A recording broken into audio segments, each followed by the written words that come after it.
Welcome. This is getting ready for the test 2-1 for academic students. So number one, what do you know for this test? Alexander picked 11 out of 25 weeds from the garden. What is the decimal equivalence? So first of all, 11 out of 25. Can you write that in fraction form?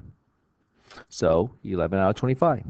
So how can I turn this into a decimal? There are two ways you can turn things into a decimal. One way is through place values. How do you build a 25 to a hundredths place value? The relationship is times 4.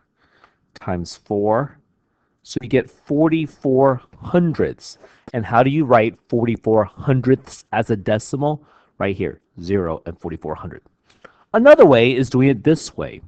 How can you say this fraction as a division problem? It's 11 divided by 25. How would you write it like this way as a division? 11, the numerator goes inside, the 25 goes outside. How many 25s going 11? None. So you have 11 left. Annex a 0, bring it down. How many 25s go in 110? 4 of them. 10 is the remainder. Annex a 0. How many 25 goes in 100? 4 times. And that's where you get 44 hundredths. To check your work, how would you write the fraction 44 hundredths? How can you simplify it? I divide by 4, and I get 11 25th, which is what we started with. You know what, let me use a different pen color to make it easier to see the differentiate between the answer to what it. The table below shows the heights of different plants grown for a science experiment. Use common denominator. So we have 3/10, 1/2, 3/5, 3/4. Which plant is the tallest? There's several ways you can do this. One way you can do it is draw it. You can draw a fraction bar. If you cut this into 10 parts and shade in 3 of them, this is 1/2, 3/5, which is more than half. 3/4 is also more than half. Which one is shaded the most, the tallest? D. Another way you could do it is turn each one into a decimal. 3/10 is this one. Half, 1 divided by 2 is 50 hundredths. 3 divided by 5 is 60 hundredths, and 3 divided by 4 is 7,500. And 75 is the greatest decimal. And the last one, which I think is the most efficient way, is using common denominator. What denominator does 10, 2, 5, and 4 all share? 20. What's the relationship from 10 to 20 times 2, which is 620? What's the relationship from 2 to 20 times 10 is 1020? What's the relationship from 5 to 20 times 4 is 1220? And what is the relationship between 4 to 20 times 5, which is 1520? Of these, which 20 is the greatest? 1520 or 3/4? Then it would be 3/5, 1/2, 3/10. What else do you need to know for the upcoming test? You need to know how to multiply and divide fractions.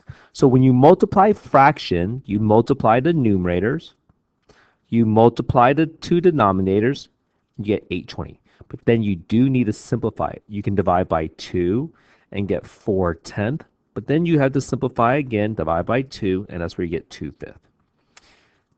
How do you divide fractions? This is not written as an improper fraction, so we need to write it as an improper fraction. So 4 times 2 is 8, plus 1 is 9 halves. So 9 halves divided by 1/4. When you write it as a division, you have to multiply by its reciprocal. So 9 halves times, what's the reciprocal? That's flipping the numerator with the denominator to 4, 1. 9 times 4 is 36. 2 times 1 is 2. 36 divided by 2 is 8. Number 5. 86 and 4/10 times 2 and 1400ths. There are three ways you can multiply decimal. Some students like multiplying this way, which is just multiplying as you see it. So you multiply, multiply. There are three places behind a decimal. One place, two places. So that means you have to have three places. You must jump it three places. Or maybe you prefer this way. Some students prefer lining up the decimal point. But if you are going to line up the decimal point, make sure you annex a 0. So if you multiply this, 4 times 0 is 0. 4 times 4 is 16, carry to 1. 4 times 6 is 24 plus 1 is 25, carry to 2. 4 times 8 is 32 plus 2 is 34. I'm done with the 4, so I scratch it out and put an X. 1 times 0 is 0. 1 times 4 is 4. 1 times 6 is 6. 1 times 8 is 8. I'm done with this one. Put a double X. 2 times 0 is 0. 2 times 4 is 8. 2 times 6 is 12. Carry to 1. 2 times 8 is 16 plus 1 is 17. If you add this up, 0, 6, 9. 8 plus 6 plus 4 is 18. Carry to 1. 3, 8, 2 is 14. Carry to 1. So you get 1, 8, 4, 8, 9, 6, 0. But how many places are behind her? 2 places, 2 places. So I jump it 4 places, and that's why 184.8960. You know what? I forgot to talk about this. Parentheses mean multiply. Also, you need to estimate. 86 is close to 90. This is close to 2. 90 times 2 is 180, which is close. The last way, I know I have some kids who do prefer this, is something called partial product. So some people prefer partial product. I believe it's 86 and 4/10 times 2 and 1400. I do have several kids who prefer it this way. So I can break 86.4 to 860 and 4. 2.14 is 210 and 4. And then you multiply. 2 times 8 is 16 with 4 zeros to follow it. 2 times 6 is 12 with 3 zeros. 2 times 4 is 8, 2 zeros. 8 times 1 is 8 with 3 zeros. 1 times 6 is 6 with 2 zeros. 1 times 4 is 4 with 1 zero. Whoops. 8 times 4 is 32 with followed with 2 zeros. 4 times 6 is 24 with a 0. 4 times 4 is 16. Now you need to add all of this up. So we have 160,000. 12,000 plus 8,000 is 20,000. 800 plus 600 is 1,400. 40 plus 16 is 56. 3,200 plus 240 is 3,440. If you add this up, 6, 9, 8, 4, 8, 1, you jump it 3 places, and you get the exact same answer. On the test, I honestly don't care what you do, as long as you get that answer.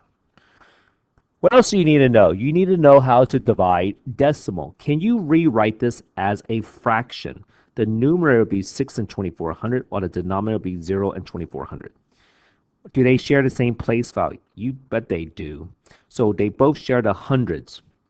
I don't know about you, but I don't like working with decimals. I'd rather work with whole numbers. So that's why we're multiplying by the place value. Make sure they have the same place value. So that's 224 times 100 is 2,400. But here you said you need to jump it 2 places. So it's really just 24. 624 with times 100 is 2 zeros. But here you must jump it by 2 places. So really, we're just dividing 624 divided by 24. There are some kids can look at this and turn it into a whole number like that. So we just divide. 24 goes in 62 2 times, which is 48. Subtract it, you get a remainder of 14. Bring down the 4. 24 goes in 144 6 times, and the answer is 26. Number 7. How would you write 5/8 as a division problem? 5 divided by 8. Now find the decimal equivalence. So I do 5 divided by 8. I like writing the 8s, the divisors, like this way. In a pattern, 8, 16, 24, 32, 40, 48. It just helps me during my thought process. So can 8 go in 5? 0 times. Can 8 go to 50? Yeah. 48 times, which is 6. So 50 minus 48 is 2. Bring down the 0. Which one of these is closest to 20? 16, which is the second number. 20 minus 16 is 4. Bring down the 0. And so 40 is 5 times. So we had to annex the 0. That's why the decimal is 0 and 625,000. I could have made a guess also. Think about it. If you had a fraction bar, and I shade in 5 of them, that is shading more than half, and that answer is more than half. Number 10, which order pair represent the location of this hiker? Right here.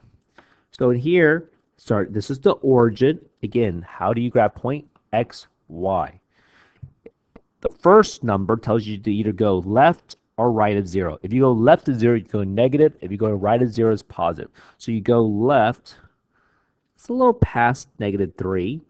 So it can't be C or D. So it's a little past 3, but before 4.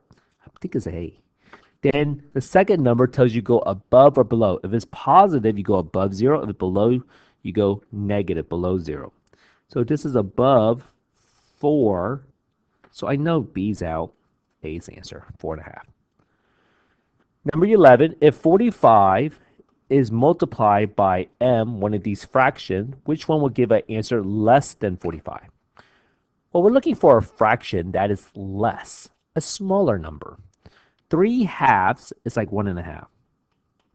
3 tenths, that's less than half. That's a really small fraction. 8 thirds is like 2 2/3. 5 halves is like 2.5. B. If you don't trust it, let me show you why this makes it a smaller number. How do you write 45 as a fraction? 45 over 1. 45 times 3 is 135 over 10, which is 13.5, which is less than 45. So why did you pick this number? Only number less than 1, so we'll make the product less. Number 12, which statement is not true? The result of dividing 18 by 1/3 is equivalent to multiplying 1/8. Stop. When you're dividing fraction, you only do the reciprocal of the second number. You do the reciprocal or flip of only the second number, not the first. A is not true. That's the reason why. Again, let's make sure you really do understand dividing fraction. You will see it on the upcoming test. 1/4 divided by 1/12. I multiplied by the reciprocal. 12/4 is 3. Correct. 280. What's the reciprocal of 1/7? Correct. What's the reciprocal of 5/3? 3/5. Correct. Is that it? And that is it. Well, good luck on your test, kiddos, on the academic test 2-1.